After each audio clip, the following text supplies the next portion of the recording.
नमस्कार दोस्तों, आप सभी का ज्ञानशाला एकेडमी में स्वागत है। आज के इस बिहार स्पेशल वीडियो में मौर्य वंश के बारे में पढ़ेंगे, जो कि बीपीएससी के पॉइंट ऑफ व्यू से मौर्य वंश बहुत ही इंपॉर्टेंट है और साथ ही मौर्य वंश बहुत लंबा टॉपिक भी है, इसलिए हम इसे 2 वीडियो के अंतर्गत पढ़ेंगे। आज का वीडियो मौर्य वंश पर पहला वीडियो है, अगला वीडियो मौर्य वंश पर ही होगा ताकि हम मौर्य वंश को विस्तार से जान सकें। बिहार स्पेशल पर बेहतर समझ विकसित करने के लिए आप हमारे साथ लगातार जुड़े रहिए। आप हमारे चैनल को सब्सक्राइब कर लें, साथ ही बेल आइकन को भी क्लिक कर दें ताकि आपको निरंतर अपडेट मिलता रहे। तो चलिए अब हम वीडियो को शुरू करते हैं। पिछले वीडियो में हमने नंद वंश के बारे में पढ़ा था, आज हम मौर्य वंश के बारे में पढ़ेंगे। नंद वंश के बाद मगध की गद्दी मौर्य वंश के पास आती है। चंद्रगुप्त मौर्य मौर्य वंश का पहला शासक होता है और लगभग 321 ईसा पूर्व के आसपास चंद्रगुप्त मौर्य मगध का शासक बनता है। चंद्रगुप्त मौर्य मगध का शासक कौटिल्य की सहायता से बनता है। कौटिल्य, जिन्हें चाणक्य के नाम से भी जाना जाता है, ने ही अर्थशास्त्र नामक पुस्तक की रचना की थी। चंद्रगुप्त के कुल के संदर्भ में विवाद है कि वह किस कुल का था, निम्न कुल का था या उच्च कुल का था। एक बौद्ध ग्रंथ है महावंश, उसकी टीका लिखी गई है। उस टीका के अनुसार चंद्रगुप्त मौर्य वंश का क्षत्रिय था। ये मौर्य वंश पिपली वन में शासन किया करते थे। चंद्रगुप्त के पिताजी पिपली वन के प्रमुख थे। उनकी एक युद्ध में मृत्यु हो जाती है। सुरक्षा की दृष्टि से चंद्रगुप्त की मां को पाटलिपुत्र भेज दिया जाता है और उस समय चंद्रगुप्त की मां गर्भवती होती हैं। चंद्रगुप्त का जन्म पटना में ही होता है। किसी कारणवश कुछ वर्ष बाद चंद्रगुप्त को एक गोपालक को सौंप दिया जाता है। गोपालक उसे अपने पुत्र की भांति रखता है। जब वह कुछ बड़ा होता है तो गोपालक उसे एक बहेलिया को बेच देता है। तो इस तरह देखा जाए तो चंद्रगुप्त का जो बचपन है वो गोपालक और शिकारियों के बीच व्यतीत होता है। चंद्रगुप्त बचपन से ही बहुत बुद्धिमान था। ऐसे में एक दिन चाणक्य की नजर उस पर पड़ती है। चाणक्य उसके बुद्धिमत्ता से बहुत अधिक प्रभावित होता है और 1000 कड़सापड़ देकर उसे खरीद लेता है और अपने साथ तक्षशिला लेके चला जाता है। वहीं पर वो चंद्रगुप्त की शिक्षा दीक्षा कराता है और उसे तैयार करता है। वहीं दूसरा मत है कि चंद्रगुप्त का जन्म निम्न कुल में हुआ था। गुप्त काल के एक बहुत प्रसिद्ध कवि हुए हैं विशाखदत्त। ये संस्कृत के कवि थे। इनकी एक रचना है मुद्रा राक्षस। इस रचना में चंद्रगुप्त को वृषल कहा गया है और विद्वान वृषल का अर्थ निम्न कुल से लगाते हैं। चंद्रगुप्त के समय ही सेल्यूकस ने 305 ईसा पूर्व में भारत पर आक्रमण किया था।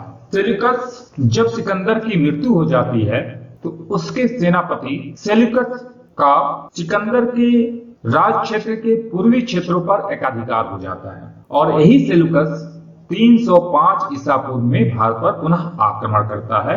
इससे पहले सिकंदर एक बार आक्रमण कर चुका होता है। उस समय घनानंद मगध का शासक होता है। चंद्रगुप्त मौर्य और सेल्यूकस के बीच में युद्ध होता है जिसमें सेल्यूकस की पराजय होती है। इस पराजय के बाद एक संधि होती है।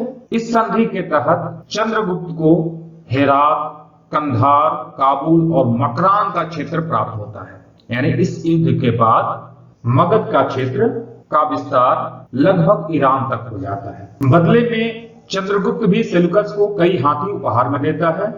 कई किताब लिखते हैं कि 500 हाथी वो उपहार में दिया था। साथ ही सेल्यूकस अपनी पुत्री का विवाह चंद्रगुप्त से करता है। तो इस तरह देखा जाए इस संधि के ही द्वारा चंद्रगुप्त का विवाह सेल्यूकस की पुत्री से होता है। बाद में सेल्यूकस मेगास्थनीज को चंद्रगुप्त के दरबार में भेजता है अपना राजदूत बनाकर। मेगास्थनीज ने ही इंडिका नामक पुस्तक लिखी है जो मौर्य काल के अध्ययन के लिए एक प्रमुख स्रोत है। हालांकि इंडिका जो पुस्तक है वो अब प्राप्त नहीं है, लेकिन इस पुस्तक के आधार पर बाद के बहुत सारे यूनानियों ने भारत के संदर्भ में, विशेष रूप से मौर्य काल के संदर्भ में टिप्पणियां की हैं वहीं से मौर्य काल के बारे में हमें जानकारी मिलती है।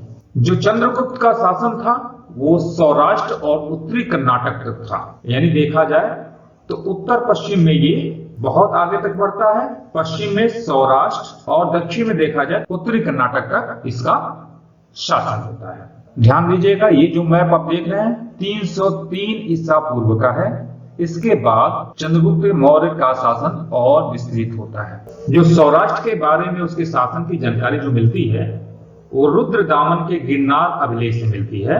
इस अभिलेख में उल्लेख किया गया है कि चंद्रगुप्त के शासन के दौरान गिरनार प्रदेश यानी कि सौराष्ट्र प्रदेश में पुष्यगुप्त नामक राज्यपाल था, जो चंद्रगुप्त का राज्यपाल था। इसी पुष्यगुप्त ने सुदर्शन झील का निर्माण करवाया था। बहुत इंपॉर्टेंट है ये, विभिन्न परीक्षाओं में पूछा जाता है कि सुदर्शन झील का निर्माण किसने कराया था, तो उसका आंसर होगा पुष्यगुप्त ने। और ये पुष्यगुप्त जो थे वो चंद्रगुप्त मौर्य के राज्यपाल थे। उत्तरी कर्नाटक तक उसका शासन था। इसका प्रमाण जैन ग्रंथों से मिलता है। जैन ग्रंथों में उल्लेख है कि चंद्रगुप्त मौर्य ने जो संलेखना ली थी वो अपने ही क्षेत्र में ली थी, और हम सभी जानते हैं कि चंद्रगुप्त मौर्य ने संलेखना श्रवणबेलागोला में ली थी। ये जो श्रवणबेलागोला है उत्तरी कर्नाटक में है, तो इससे ये पुष्ट होता है कि चंद्रगुप्त का जो शासन था वो उत्तरी कर्नाटक तक था। अब यहाँ आप संलेखना को समझ लें। चंद्रगुप्त अपने अंतिम समय में जैन धर्म को स्वीकार कर लेता है, और जैन धर्म में संलेखना के माध्यम से प्राण त्यागने की परंपरा है।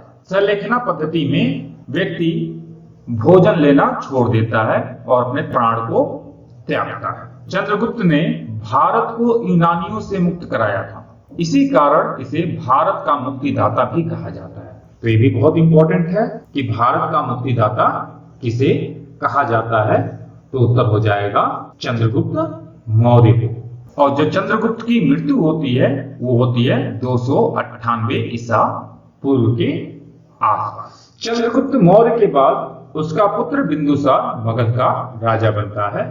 यानी कि चंद्रगुप्त जब संलेखना के लिए श्रवणबेलागोला में चले जाते हैं तो उनका पुत्र बिंदुसार मगध का राजा बनता है। बिंदुसार चंद्रगुप्त द्वारा विजित क्षेत्र को सुरक्षित रखता है और अपने कूटनीतिक संबंध को विभिन्न देशों के साथ मजबूत करता है। बिंदुसार को यूनानी लेखकों ने अमित्रोकेडीज कहा है। अमित्रोकेडीज का संस्कृत अर्थ होता है अमित्र घात। अमित्र घात का मतलब यहाँ पे प्रीफिक्स है प्लस मित्र प्लस घात, यानी अमित्र का अर्थ हो जाएगा शत्रु। मतलब नहीं, मित्र मतलब जो मित्र नहीं है यानी शत्रु। जो शत्रु का घात करे यानी जो शत्रुओं का नाश करे उसे अमित्र घात कहते हैं। बिंदुसार के दरबार में ही सीरिया के राजा एंटियोकस ने अपने एक राजदूत डायमेकस को भेजा था। बहुत ही इंपॉर्टेंट है कि डायमेकस किसके दरबार में आया था। अभी आप लोगों ने देखा मेगास्थनीज चंद्रगुप्त के दरबार में आया था और डायमेकस चंद्रगुप्त के पुत्र बिंदुसार के दरबार में आया था। बिंदुसार के दरबार में ही मिस्र का राजदूत डायनोसियस भी आया था। 273 ईसा पूर्व में बिंदुसार की मृत्यु हो जाती है। उसके बाद उसका योग्य पुत्र अशोक मगध की गद्दी पर बैठता है। आप यहाँ ध्यान दीजिएगा, बिंदुसार ने अपने बड़े पुत्र सुसीम को अपना उत्तराधिकार घोषित किया हुआ था।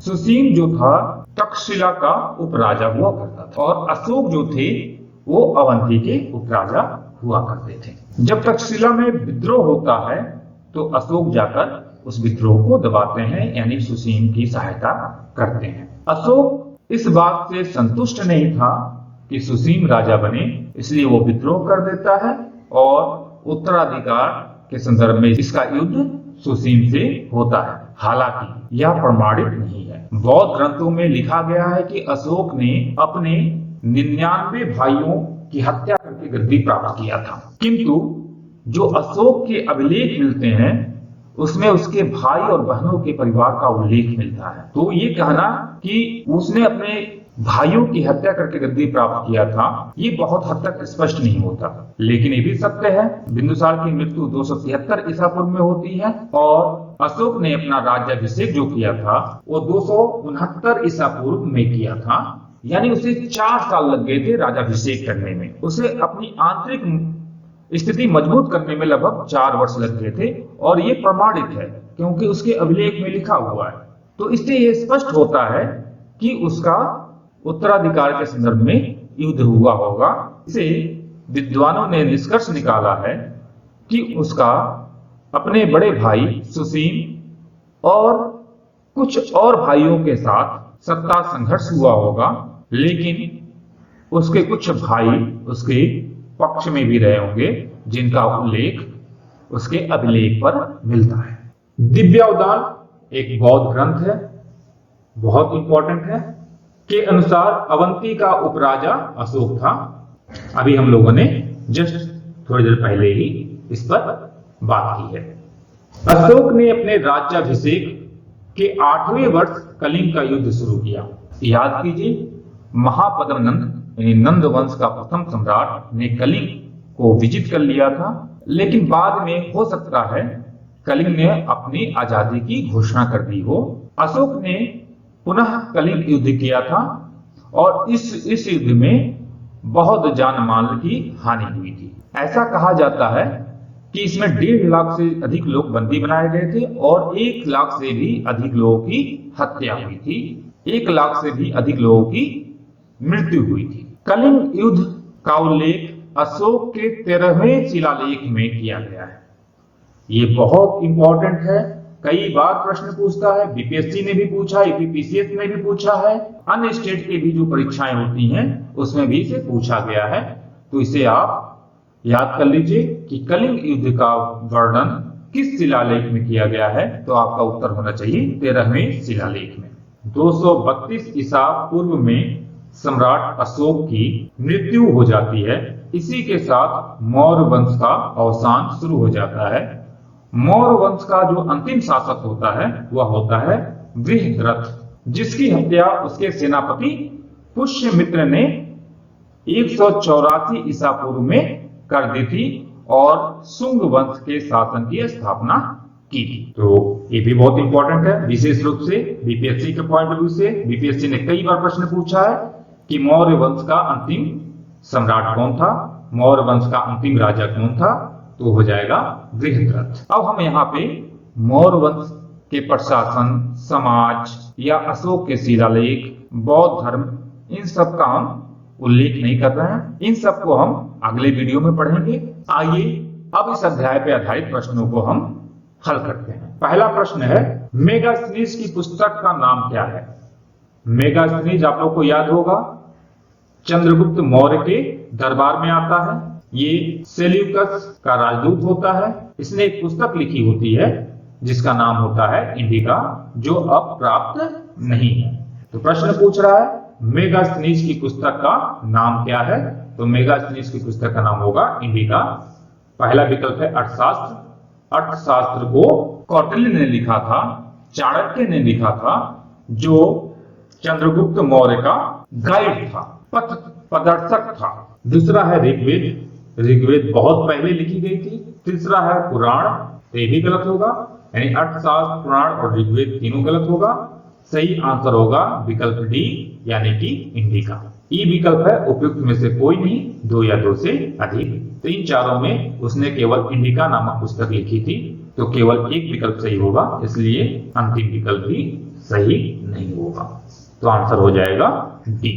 प्रश्न संख्या 2, अंतिम मौर्य सम्राट था। अंतिम मौर्य सम्राट कौन था? ये बीपीएससी का प्रश्न है, ध्यान दीजिएगा, पूछा जा चुका है।